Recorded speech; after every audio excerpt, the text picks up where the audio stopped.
Good morning. ഇന്ന് നമ്മൾ science and ടെക്നോളജിയാണ് എടുക്കുന്നത്. സയൻസ് ആൻഡ് ടെക്നോളജിയിൽ നമ്മളൊരു ചാപ്റ്റർ കണ്ടിരുന്നു, യൂണിറ്റുകളൊക്കെ ആയിട്ടുള്ളൊരു ചാപ്റ്റർ കണ്ടിരുന്നു. ഇനി നെക്സ്റ്റ് നമുക്ക് നോക്കാനുള്ളത് 5ാമത്തെ ചാപ്റ്ററാണ്. അതാണ് നമുക്ക് പബ്ലിക് എക്സാമിനുള്ളത്. 5ാമത്തെ ചാപ്റ്റർ അറ്റോമിക് സ്ട്രക്ചർ.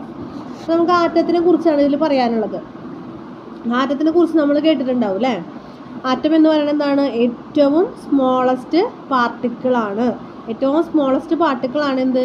ആറ്റം എന്ന് പറയുന്നത്. ഒരു മാറ്ററിൻ്റെ ഏറ്റവും സ്മോളസ്റ്റ് പാർട്ടിക്കിളിനെയാണ് എന്ത് പറയാം? ആറ്റം എന്ന് പറയാം. ആ ഒരു മാറ്ററിൻ്റെ എല്ലാ സ്വഭാവങ്ങളും എല്ലാ ക്യാരക്ടറിസ്റ്റിക്സും എന്താണ്? ഒരു ആറ്റത്തിൽ അടങ്ങിയിരിക്കും. ഇനി ആറ്റം എന്ന് പറയുന്നത് എന്താണ്? ഇൻഡിവിസിബിൾ ആണ്, വിഭജിക്കാൻ കഴിയാത്തതാണ്. ആറ്റം ഇൻഡിവിസിബിൾ ആണ്. അറ്റമോസ് എന്ന് പറയുന്ന ഒരു ലാറ്റിൻ വാക്കിൽ നിന്നാണ് ആറ്റം എന്ന് പറയുന്ന ഒരു പദം ഉണ്ടായിട്ടുള്ളത്. അപ്പോൾ ആ ആറ്റം എന്ന് പറയുന്ന അല്ലെങ്കിൽ അറ്റമോസ് എന്ന് പറയുന്ന ആ പദത്തിൻ്റെ അർത്ഥം എന്ന് പറയുന്നത് എന്താണ്? ഇൻഡിവിസിബിൾ എന്നാണ്. ഇത് മനസ്സിലാക്കാനുള്ളതാണ് കേട്ടോ ഈ പറഞ്ഞത്. നമ്മൾ ആദ്യം മനസ്സിലാക്കേണ്ട കാര്യം, നമുക്ക് ഓർത്തിരിക്കേണ്ട കാര്യം എന്ന് പറഞ്ഞാൽ എന്താണ്? ആറ്റം എന്ന് പറയുന്നത് ഏറ്റവും സ്മോളസ്റ്റ് പാർട്ടിക്കിളാണ്, അത് ഇൻഡിവിസിബിൾ ആണ്. ഇനി ആറ്റത്തിൽ പ്രധാനമായിട്ടും മെയിൻ ആയിട്ട് 3 പാർട്ടിക്കിൾസ് ആണുള്ളത്. ആറ്റത്തിലെ മെയിൻ പാർട്ടിക്കിൾസ് ആണ് ഇലക്ട്രോൺ, പ്രോട്ടോൺ, ന്യൂട്രോൺ. ആറ്റത്തിലെ മെയിൻ പാർട്ടിക്കിൾസ് ആണ് ഇലക്ട്രോൺ, പ്രോട്ടോൺ, ന്യൂട്രോൺ. ഇത് ഓർത്ത് വയ്ക്കാം. ആറ്റം ഇൻഡിവിസിബിൾ ആണ്. ആറ്റത്തിലുള്ള പാർട്ടിക്കിൾസ് ആണ് പ്രോട്ടോൺ, ഇലക്ട്രോൺ, ന്യൂട്രോൺ. ഇനി ഏറ്റവും ശ്രദ്ധിക്കേണ്ട കാര്യം, ആറ്റത്തിന് ചാർജ് ഇല്ല. പക്ഷേ ആറ്റത്തിലെ പാർട്ടിക്കിൾസിന് ചാർജ് ഉണ്ട്. ആറ്റത്തിന് ചാർജ് ഇല്ല, പക്ഷെ ആറ്റത്തിൻ്റെ പാർട്ടിക്കിൾസിന് ചാർജ് ഉണ്ട്. ആറ്റത്തിലെ പാർട്ടിക്കിൾസ് ആയിട്ടുള്ള ഇലക്ട്രോണിന് നെഗറ്റീവ് ചാർജും പ്രോട്ടോണിന് പോസിറ്റീവ് ചാർജും ഉണ്ട്. ഇലക്ട്രോണിന് നെഗറ്റീവ് ചാർജും പ്രോട്ടോണിന് പോസിറ്റീവ് ചാർജും ഉണ്ട്. ന്യൂട്രോണിന് ചാർജ് ഇല്ല. ന്യൂട്രോൺ എന്ന് പറയുന്നത് എന്താണ്? ചാർജ് ഇല്ലാത്ത പാർട്ടിക്കിൾസ് ആണ്. ആകെ 2 പേർക്കാണ് ചാർജ് ഉള്ളത്. ആറ്റത്തിൽ മൊത്തത്തിൽ 3 പാർട്ടിക്കിൾസ് ഉണ്ട്. അതിൽ ഒരാൾക്ക് ചാർജ് ഇല്ല. ആരാണ്? ന്യൂട്രോണിന് ചാർജ് ഇല്ല, ന്യൂട്രോൺ നോ ചാർജ്. ഇനി പ്രോട്ടോണിനും ഇലക്ട്രോണിനും ചാർജ് ഉണ്ട്. പ്രോട്ടോണിന് പോസിറ്റീവ് ചാർജ്, പ്രോട്ടോൺ പോസിറ്റീവ്, ഇലക്ട്രോണിന് നെഗറ്റീവ് ചാർജ്. ഈ നെഗറ്റീവ് ചാർജും പോസിറ്റീവ് ചാർജും ഏതൊരു ആറ്റത്തിലും തുല്യമായിരിക്കും. എത്ര ഇലക്ട്രോണുകൾ ഉണ്ടോ അത്ര തന്നെ എന്തുണ്ടായിരിക്കും? പ്രോട്ടോണുകളും ഉണ്ടായിരിക്കും. പ്രോട്ടോണിൻ്റെയും ഇലക്ട്രോണിൻ്റെയും എണ്ണം ഒരു ആറ്റത്തിൽ തുല്യമായിരിക്കും. അതുകൊണ്ടാണ് ആറ്റത്തിന് ചാർജ് ഇല്ലാത്തത്. ഇതൊക്കെയാണ് ഇതിൽ പറയാനുള്ളത്. പിന്നെയുള്ളത് 2-3 എക്സ്പെരിമെൻറ്റിനെ കുറിച്ച് ജസ്റ്റ് ഒന്ന് മെൻഷൻ ചെയ്യാനുണ്ട്. Cathode ray experiment. Cathode ray എന്ന് പറയുമ്പോൾ ഒരു ഭൂരിഭാഗവും അല്ലെങ്കിൽ ഒരു മാക്സിമം എന്താണ്? എയർ നീക്കം ചെയ്തിട്ടുള്ള ഒരു ഗ്ലാസ് ട്യൂബാണ്. അതിൽ 2 മെറ്റൽ റോഡുകൾ ഉണ്ടായിരിക്കും. ഒരെണ്ണത്തിന് നമ്മൾ കാഥോഡ് എന്ന് പറയുന്ന റോഡായിട്ട് എടുക്കും, വേറെ ഒരെണ്ണത്തിന് നമ്മൾ ആനോഡായിട്ട് എടുക്കും. കാഥോഡ് എന്ന് പറയുന്നത് നെഗറ്റീവ്ലി ചാർജ്ഡ് ഇലക്ട്രോഡാണ്. കാഥോഡ് എന്ന് പറയുന്നത് നെഗറ്റീവ്ലി ചാർജ്ഡ് ഇലക്ട്രോഡാണ്. ആനോഡ് എന്ന് പറയുന്നത് പോസിറ്റീവ്ലി ചാർജ്ഡ് ഇലക്ട്രോഡാണ്. ജസ്റ്റ് ഒന്ന് ഓർത്തിരുന്നാൽ മതി. കാഥോഡ് റേ എക്സ്പെരിമെൻറ്റ്, അതിൽ കൂടിയാണ് നമ്മൾ ഇതിലെ പാർട്ടിക്കിൾസിനെ കണ്ടുപിടിക്കുന്നത്. അപ്പോൾ എന്താണ് കാഥോഡ് റേ ട്യൂബ് എന്ന് പറഞ്ഞു കഴിഞ്ഞാൽ എന്താണ്? എയർ നീക്കം ചെയ്തിട്ടുള്ള ഒരു മാക്സിമം ഭൂരിഭാഗവും എയർ നീക്കം ചെയ്തിട്ടുള്ള ഒരു ഗ്ലാസ് ട്യൂബാണ്. അതിൽ 2 മെറ്റൽ റോഡുകൾ ഉണ്ട്. ഒരെണ്ണം കാഥോഡും ഒരെണ്ണം ആനോഡായിട്ടാണ് എടുക്കുന്നത്. കാഥോഡ് എന്ന് പറയുമ്പോൾ നെഗറ്റീവ് ചാർജിലാണ്, ആനോഡ് എന്ന് പറയുമ്പോൾ പോസിറ്റീവ് ചാർജിലാണ്. അപ്പോൾ ഇങ്ങനെയാണ് ആറ്റത്തിലെ പാർട്ടിക്കിൾസിനെ കണ്ടുപിടിച്ചിട്ടുള്ളത്. പിന്നെ ആറ്റം മോഡൽ പലരും പറഞ്ഞിട്ടുണ്ട്. ആറ്റം അങ്ങനെയാണ് ഇങ്ങനെയാണ്, ആറ്റത്തിലെ പാർട്ടിക്കിൾസ് ഇങ്ങനെയാണെന്നൊക്കെ പറഞ്ഞിട്ടുണ്ട്. അപ്പോൾ നമ്മളിപ്പോൾ ആക്സെപ്റ്റ് ചെയ്യുന്നൊരു മോഡൽ എന്ന് പറയുന്നത് നീൽസ് ബോറിൻ്റെ ആറ്റം മാതൃകയാണ്. ഈ കാഥോഡ് റേ എക്സ്പെരിമെൻറ്റ് വഴിയാണ് ഇലക്ട്രോണുകളെ കണ്ടുപിടിച്ചിട്ടുള്ളത്. നമ്മളിപ്പോൾ ആക്സെപ്റ്റ് ചെയ്യുന്ന മോഡൽ ഏതാണ്? നീൽസ് ബോറിൻ്റെ ആറ്റം മോഡലാണ്, അല്ലെങ്കിൽ ബോർസ് ആറ്റം മോഡൽ എന്ന് പറയും. അപ്പോൾ അതെങ്ങനെയാണെന്ന് വെച്ച് കഴിഞ്ഞാൽ ആറ്റത്തിന് ഒരു സെൻറ്റർ ഉണ്ട്. ഏതൊരു ആറ്റത്തിനാണെങ്കിലും ഒരു സെൻറ്റർ ഉണ്ട്. ആ സെൻറ്ററിനെയാണ് നമ്മൾ ന്യൂക്ലിയസ് എന്ന് പറയാം. ആ സെൻറ്ററിനെയാണ് ന്യൂക്ലിയസ് എന്ന് പറയാം. ഈ ന്യൂക്ലിയസിന് ചുറ്റും ഡിഫറൻറ്റ് എനർജി ലെവൽസിൽ ഇലക്ട്രോൺസ് ഇങ്ങനെ റിവോൾവ് ചെയ്തുകൊണ്ടിരിക്കുകയാണ്. ന്യൂക്ലിയസിന് ചുറ്റും ഡിഫറൻറ്റ് എനർജി ലെവൽസിൽ ഇലക്ട്രോണുകൾ ഇങ്ങനെ റിവോൾവ് ചെയ്തുകൊണ്ടിരിക്കുകയാണ്.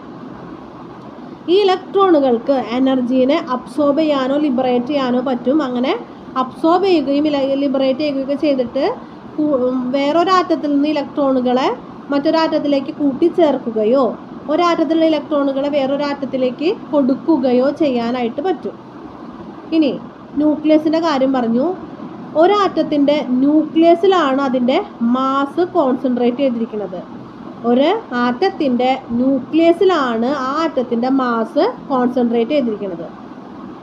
ഇനി ന്യൂക്ലിയസിലാണ് പ്രോട്ടോണുകളും ന്യൂട്രോണുകളും കാണപ്പെടുന്നത്.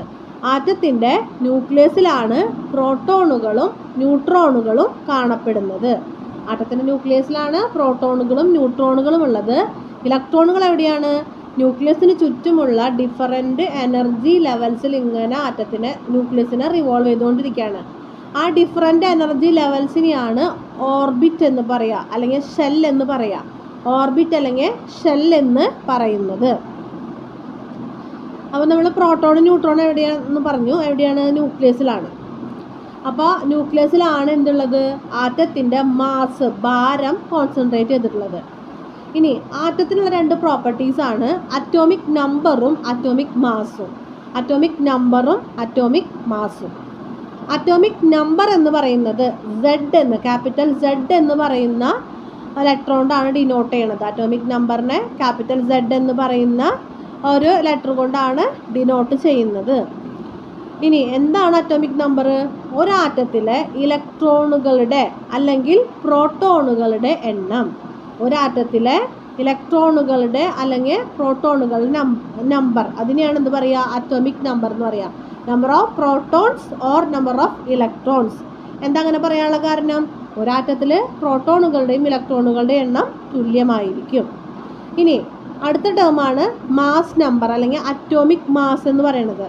അറ്റോമിക് മാസിനെ ക്യാപിറ്റൽ ലെറ്റർ എ കൊണ്ടാണ് ഡിനോട്ട് ചെയ്യുക. ആറ്റോമിക് മാസിനെ ക്യാപിറ്റൽ ലെറ്റർ എ കൊണ്ടാണ് ഡിനോട്ട് ചെയ്യുക.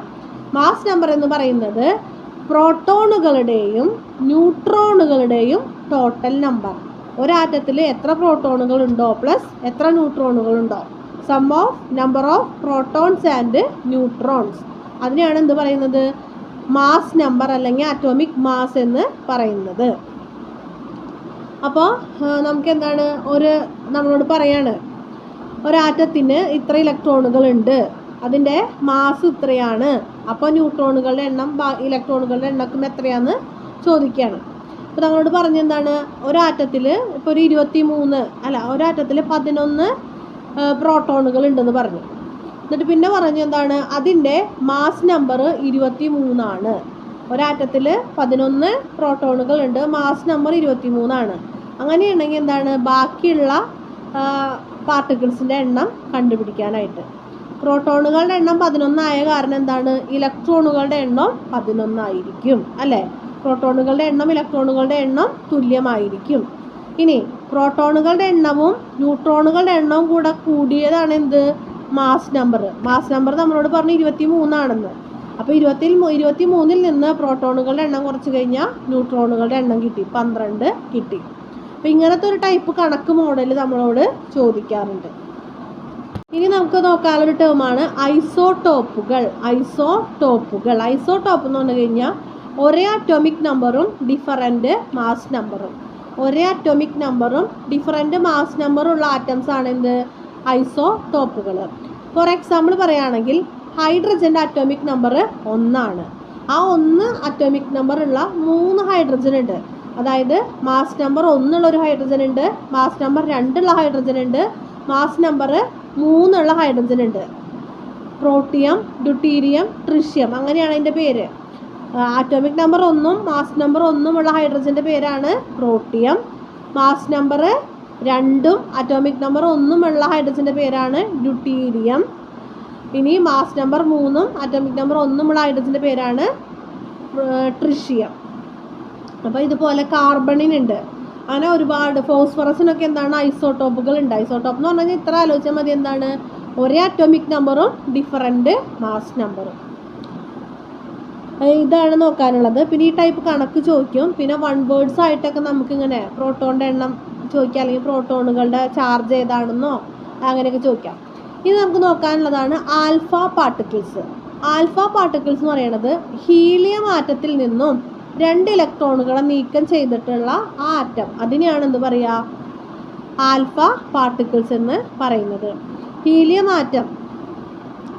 ആറ്റത്തിൽ 2 ഇലക്ട്രോണുകളാണുള്ളത്, അതേപോലെ തന്നെ 2 പ്രോട്ടോണുകളുമാണ് ഉള്ളത്. അതിൽ നിന്ന് 2 ഇലക്ട്രോണുകൾ നീക്കം ചെയ്യുന്ന അവസ്ഥ, അതിനെയാണ് എന്ത് പറയുക, ആൽഫ പാർട്ടിക്കിൾസ് എന്ന് പറയാം. അപ്പോൾ അതിൽ നിന്ന് ക്വസ്റ്റ്യൻ ചോദിക്കാറുണ്ട്, ഒരു ആൽഫ പാർട്ടിക്കിൾസിൽ എത്ര പ്രോട്ടോൺ ഉണ്ട്, എത്ര ന്യൂട്രോൺ ഉണ്ട് എന്ന് ചോദിക്കാറുണ്ട്. ആൽഫ പാർട്ടിക്കിൾസിൽ നിന്ന് 2 ഇലക്ട്രോണുകളെയാണ് നീക്കം ചെയ്യുന്നത്. അപ്പോൾ അവിടെ ഇലക്ട്രോണുകളുടെ എണ്ണം 0 ആണ്. ഇനി അവിടെ എത്ര പ്രോട്ടോൺ ഉണ്ട്, ഇലക്ട്രോണിൻ്റെ എണ്ണം പ്രോട്ടോണിൻ്റെ എണ്ണം ഈക്വലാണ്. ഹീലിയം ആറ്റത്തിന് 2 ഇലക്ട്രോൺ ഉണ്ടെങ്കിൽ എന്താണ്, ഷുവറായിട്ടും അതിൽ 2 പ്രോട്ടോൺ ഉണ്ടായിരിക്കും. അപ്പോൾ അവിടെ പ്രോട്ടോണുകളുടെ എണ്ണം 2 ആണ്. ഇനി ന്യൂട്രോണുകളുടെ എണ്ണം എന്ന് പറയുമ്പോൾ ഹീലിയത്തിൻ്റെ അറ്റോമിക് മാസ് 4 ആണ്.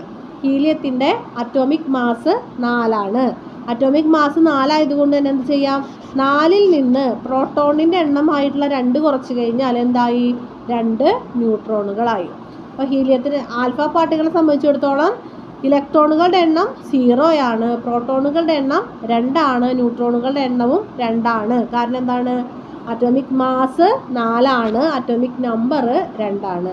2 ഇലക്ട്രോണുകളെ നീക്കം ചെയ്തിട്ടുള്ള ഹീലിയം ആറ്റത്തിനെയാണ് ആൽഫ പാർട്ടിക്കിൾ എന്ന് പറയാം. അത് വൺ വേർഡായിട്ടൊക്കെ ഇങ്ങനെ ചോദിച്ച് കാണാറുണ്ട് കേട്ടോ, ഇപ്പം ഈ പറഞ്ഞത്.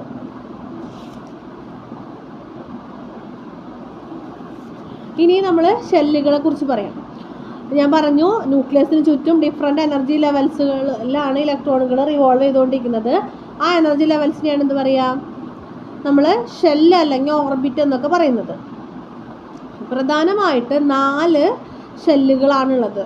ഒന്നാമത്തെ ഷെല്ല്, ന്യൂക്ലിയസിന് ഏറ്റവും അടുത്തുള്ള ഷെല്ലിൻ്റെ പേരാണ് കെ ഷെല്ല്.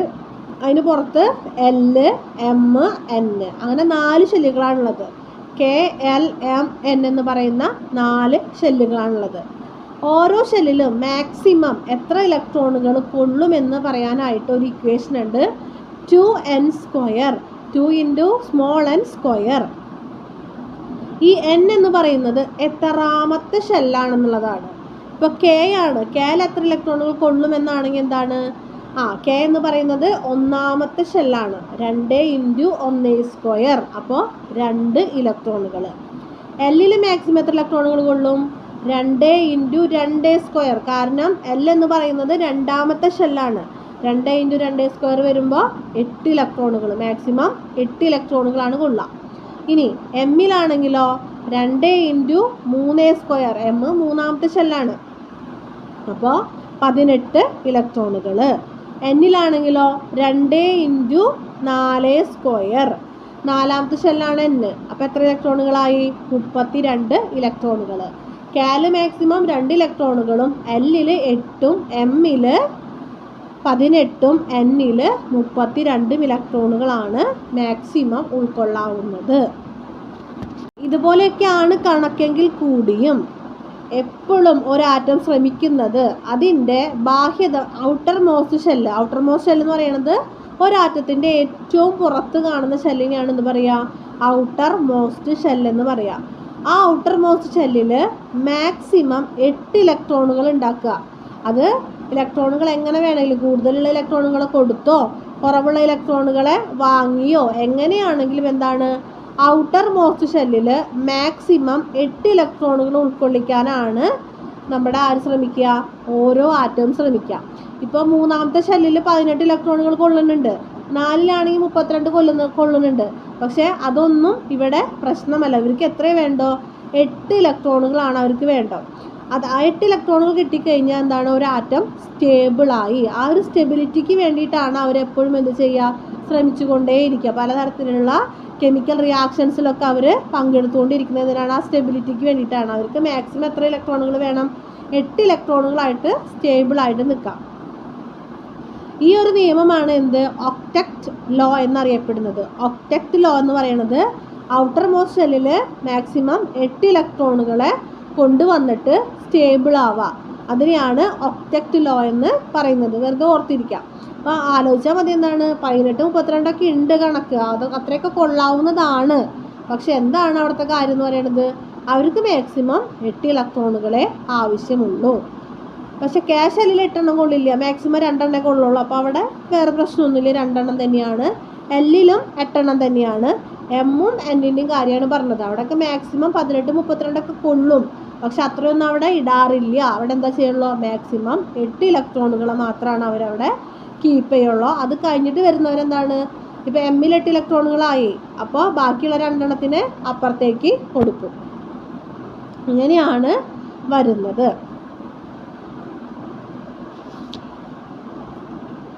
അപ്പോൾ ഇതാണ് നമുക്ക് ഈ ചാപ്റ്ററിൽ പഠിക്കാനുള്ളത്. വളരെ സിമ്പിളാണ്. എന്താണ് ആറ്റം, ആറ്റത്തിൽ എത്ര പാർട്ടിക്കിൾസ് ഉണ്ട്, ആ പാർട്ടിക്കിൾസിൻ്റെ ചാർജ്, ഇനി ആറ്റത്തിന് ചാർജ് ഉണ്ടോ, എന്താ ആറ്റത്തിന് ചാർജ് ഇല്ല, പാർട്ടിക്കിൾസ് ചാർജ് ഉണ്ട്. പിന്നെ ആറ്റത്തിൻ്റെ ആ ഒരു മോഡൽ, ബോർസ് മോഡൽ. ഇത്രയാണ് നമുക്ക് ഈ ചാപ്റ്റർ പഠിക്കാനുള്ളത്. നന്നായിട്ട് മനസ്സിലാക്കുക, പഠിക്കുക. ക്വസ്റ്റ്യൻസ് ആയിട്ട് 1 വേർഡ്സ് ആയിട്ട് ധാരാളം ക്വസ്റ്റ്യൻസ് നമുക്ക് ഇപ്പോൾ പറയുന്നത് തന്നെ ചോദിക്കാവുന്നതാണ്. പിന്നെ നമുക്ക് ചോദിക്കാവുന്നുള്ളത് അറ്റോമിക് മാസും അറ്റോമിക് നമ്പറും തന്നിട്ട് ബാക്കിയുള്ള ആറ്റംസിൻ്റെ പാർട്ടിക്കിൾസിൻ്റെ എണ്ണം നമുക്ക് എഴുതാനായിട്ട് 2 മാർക്കൊക്കെ ആയിട്ട് ചോദിക്കാറുണ്ട്. വളരെ സിമ്പിളാണ്. ആ കൺസെപ്റ്റും കാര്യങ്ങളൊക്കെ ഒന്ന് മനസ്സിലാക്കി കഴിഞ്ഞാൽ നമുക്ക് നന്നായിട്ട് ചെയ്യാവുന്നതാണ്. നല്ലോണം പഠിക്കാം. Thank you. ഇത് കണ്ട, ഇതാണ് ബോറിൻ്റെ ആറ്റം മാതൃക. ബോറിൻ്റെ ആറ്റം മാതൃക എങ്ങനെയാണ് വരിക, സെൻറ്ററിൽ എന്തുണ്ട്, ന്യൂക്ലിയസ് ഉണ്ട്. അതിന് ചുറ്റും വ്യത്യസ്ത ഊർജ്ജ നിലകളിൽ, അതായത് ഓർബിറ്റുകളിൽ ഇലക്ട്രോണുകളുണ്ട്. ന്യൂക്ലിയസിലാണ് പ്രോട്ടോണും ന്യൂട്രോണും ഉള്ളത്. Atomic mass capital S equal to number of proton plus number of neutron. പ്രോട്ടോണുകളുടെയും ന്യൂട്രോണുകളുടെയും എണ്ണം കൂട്ടിക്കഴിഞ്ഞാൽ അറ്റോമിക് മാസ് കിട്ടും. ഇനി അറ്റോമിക് നമ്പർ എന്ന് പറയുന്നത് ഒന്നുകിൽ പ്രോട്ടോണിൻ്റെ എണ്ണം അല്ലെങ്കിൽ ഇലക്ട്രോണിൻ്റെ എണ്ണം. ഇപ്പോൾ നമ്മളൊരു ആറ്റം, ഇപ്പോൾ നമ്മളൊരു ഇത് ശരിക്കുള്ള ഒന്നല്ല, ഒരു പ്രതീകം. ഇപ്പോൾ ഒരു എക്സ് എന്ന് പറയുന്ന ഒരു ആറ്റം, ആ ആറ്റത്തിൽ അതിൻ്റെ അറ്റോമിക് നമ്പർ താഴെയും മാസ് നമ്പർ മുകളിലാണ് എഴുതിയിരിക്കുക. ഇങ്ങനെയാണ് ഒരു ആറ്റത്തിന് നമ്മൾ ഒരാറ്റത്തിന് നമ്മൾ കുറിക്കുന്നത്. ഇങ്ങനെയാണ്. ഇത് ആറ്റത്തിൻ്റെ പേര്, താഴെ അതിൻ്റെ അറ്റോമിക് നമ്പറും മുകളിൽ അതിൻ്റെ മാസ് നമ്പറും. ഇപ്പോൾ ഇത് കണ്ട, ആർഗൺ എന്ന് പറയുന്ന ഒരു ആറ്റം, അതിൻ്റെ അറ്റോമിക് നമ്പറാണ് 18, മാസ് നമ്പറാണ് 40. അപ്പോൾ അതിനർത്ഥം എന്താണ്, അതിൻ്റെ പ്രോട്ടോണുകളുടെ എണ്ണം 18, ഇലക്ട്രോണുകളുടെ എണ്ണവും 18, കാരണം അറ്റോമിക് നമ്പറും അതും ഈക്വലാണ്. ഇനി മാസ് നമ്പർ 40 ആണെന്നറിയാം. മാസ് നമ്പർ എന്ന് പറയുന്നത് പ്രോട്ടോണിൻ്റെ എണ്ണം പ്ലസ് ന്യൂട്രോണിൻ്റെ എണ്ണമാണ്. അപ്പോൾ നമുക്കിതിൽ നിന്ന് ന്യൂട്രോണിൻ്റെ എണ്ണം കണ്ടുപിടിക്കാം. ന്യൂട്രോണിൻ്റെ എണ്ണം is equal to A minus P. അതായത് എ എന്ന് പറയുന്നത് 40 മൈനസ് 18, അപ്പോൾ 22 ന്യൂട്രോണുകളാണ് ഇതിലുള്ളത്. മനസ്സിലായില്ലേ? അപ്പോൾ ഒരാറ്റം ഇങ്ങനെ തരുമ്പോൾ താഴെയുള്ളത് അറ്റോമിക് നമ്പറും മുകളിലുള്ളത് മാസ് നമ്പറുമാണ്. അറ്റോമിക് നമ്പർ എന്ന് പറയുമ്പോൾ എന്തൊക്കെയാണ്, പ്രോട്ടോണിൻ്റെ എണ്ണം അത് തന്നെയാണ്, ഇലക്ട്രോണിൻ്റെ എണ്ണം അത് തന്നെയാണ്. അതിൽ നിന്ന് നമുക്ക് ന്യൂട്രോണിൻ്റെ എണ്ണം കണ്ടുപിടിക്കാം. എങ്ങനെ, ആ പ്രോട്ടോണിൻ്റെ എണ്ണം നമ്മുടെ അറ്റോമിക് മാസിൽ നിന്നും കുറച്ച് കഴിഞ്ഞാൽ ന്യൂട്രോണിൻ്റെ എണ്ണം കണ്ടുപിടിക്കാനായിട്ട് പറ്റും. ഇങ്ങനെയാണ് ഒരു ടൈപ്പ് ക്വസ്റ്റ്യൻ വരാനായിട്ട് പോണത്. പിന്നെ നമുക്ക് 4 ഷെല്ലുകൾ ഉണ്ടെന്ന് പറഞ്ഞു, കെ എൽ എം എൻ. അപ്പോൾ അതിനുള്ള ഇക്വേഷൻ ആണ് എന്ത്, 2n². എത്രാമത്തെ ഷെല്ലാന്നുള്ളതാണ് n കാണിക്കുന്നത്. കെ ആണെങ്കിൽ ഒന്നാമത്തെ ഷെല്ല് 2 ഇൻറ്റു കെ ആണെങ്കിൽ ഒന്നാമത്തെ ഷെല്ല് 2 ഇൻറ്റു 1², എൽ ആണെങ്കിൽ 2 ഇൻറ്റു 2², എം ആണെങ്കിൽ 2 ഇൻറ്റു 3², എൻ ആണെങ്കിൽ 2 ഇൻറ്റു 4². ഇങ്ങനെയാണ് കെ ഷെല്ലിൽ 2 ഇലക്ട്രോണുകളും എല്ലിൽ 8 ഇലക്ട്രോണുകളും എമ്മിൽ 18 ഇലക്ട്രോണുകളും എന്നിൽ 32 ഇലക്ട്രോണുകളും വരുന്നത്. അപ്പോൾ ഇതാണ് നമുക്ക് ഈ ചാപ്റ്ററിലുള്ളത്. ഇപ്പോൾ ഈ മോഡൽ വരയ്ക്കാനായിട്ട് ചിലപ്പോൾ ചോദിക്കും. മോഡൽ വരയ്ക്കാനായിട്ട് ചോദിക്കുമെന്ന് പറയുമ്പോൾ, അപ്പോൾ നമ്മുടെ അടുത്ത് ഇങ്ങനെ പറയും, ഇപ്പോൾ ആർഗൺ അതിൻ്റെ 18, 40 ഇങ്ങനെ തരും. എന്നിട്ട് പറയും അതിൻ്റെ ബോർ മോഡൽ വരയ്ക്കാൻ പറയും. ബോർ മോഡൽ വരയ്ക്കണമെങ്കിൽ എന്താണ്, നമുക്കിത് കൃത്യമായിട്ട് മനസ്സിലാവണം. ഈ പറഞ്ഞ പോലെ പ്രോട്ടോണിൻ്റെ ഇലക്ട്രോണിൻ്റെ എണ്ണം നമ്മൾ മനസ്സിലാക്കി. അപ്പോൾ നമുക്ക് അതിൽ നിന്ന് 18 ഇലക്ട്രോണുകളാണുള്ളതെന്ന് മനസ്സിലായി. 18 ഇലക്ട്രോണുകളെ കെ ഷെല്ലിൽ 2 എണ്ണമാണ് കൊള്ളുക അല്ലേ? കെ ഷെല്ലിൽ 2 എണ്ണം കൊള്ളും. 18ൽ നിന്ന് 2 പോയി കഴിഞ്ഞാൽ പിന്നെ 16 ഇലക്ട്രോണുകളുണ്ട്. അടുത്ത എല്ലിൽ എത്ര എണ്ണം കൊള്ളും? 8 എണ്ണം കൊള്ളും. അടുത്ത ഏതാണ്? KLM. എമ്മിൽ 18 എണ്ണം കൊള്ളും. പക്ഷെ എന്താണ്, നമ്മളെല്ലാ ഷെല്ലുകളിലും 8 ആക്കാനാണ് നോക്കുക. കാരണം അഷ്ടകം പൂർത്തിയാക്കുന്നതിന് വേണ്ടിയിട്ട്. പക്ഷെ ഇവിടെ ആ പ്രശ്നമില്ല. എന്താണ്, 2, 8 ബാക്കി 8. കെ ഷെല്ലിൽ 2 ഇലക്ട്രോണുകൾ, എല്ലിൽ മാക്സിമം 8, എമ്മിൽ 18 എണ്ണം വരെ കൊള്ളും. പക്ഷേ ഇനിയുള്ള ഷെല്ലുകൾ നമ്മൾ 18, 32 നോക്കേണ്ട ആവശ്യമില്ല. എന്താണ്, 8 ഇലക്ട്രോണുകൾ ഇട്ടാൽ മതി. അപ്പോൾ 18. അപ്പോൾ നമുക്ക് എന്ത് ചെയ്യാം, അതിന് ന്യൂക്ലിയസ് വരച്ചു. ആർഗണിൻ്റെ ന്യൂക്ലിയസ് വരച്ചു. 3 ഷെല്ലുകളാണ് ആർഗൺ ഉള്ളത്. 3 ഷെല്ലുകളാണുള്ളത്. ഒന്നാമത്തേൽ 2 ഇലക്ട്രോണ്, രണ്ടാമത്തേൽ 8 ഇലക്ട്രോണ്. ഇലക്ട്രോണുകൾ നമുക്കൊരു ഡോട്ട് ഇട്ട് കാണിക്കാം കേട്ടോ. പിന്നെ ഏറ്റവും പുറത്തുള്ളതിലും, അതായത് എമ്മിലും 8 ഇലക്ട്രോണുകൾ. ഇവിടെ പ്രോട്ടോണും ന്യൂട്രോണും. ഇതാണ് ഈ ആർഗൻ്റെ ബോർ മോഡൽ. അപ്പം ഇങ്ങനെയൊക്കെ ഇതൊക്കെ മോഡൽ വരയ്ക്കാനായിട്ട് വളരെ റെയറായിട്ടാണ് ചോദിക്കാറുള്ളത്. പക്ഷെ ഇതുപോലെ പ്രോട്ടോണിൻ്റെയും ഇലക്ട്രോണിൻ്റെയും ന്യൂട്രോണിൻ്റെയൊക്കെ എണ്ണം എത്രയാണെന്ന് എഴുതാനായിട്ട് ചോദിക്കാറുണ്ട്.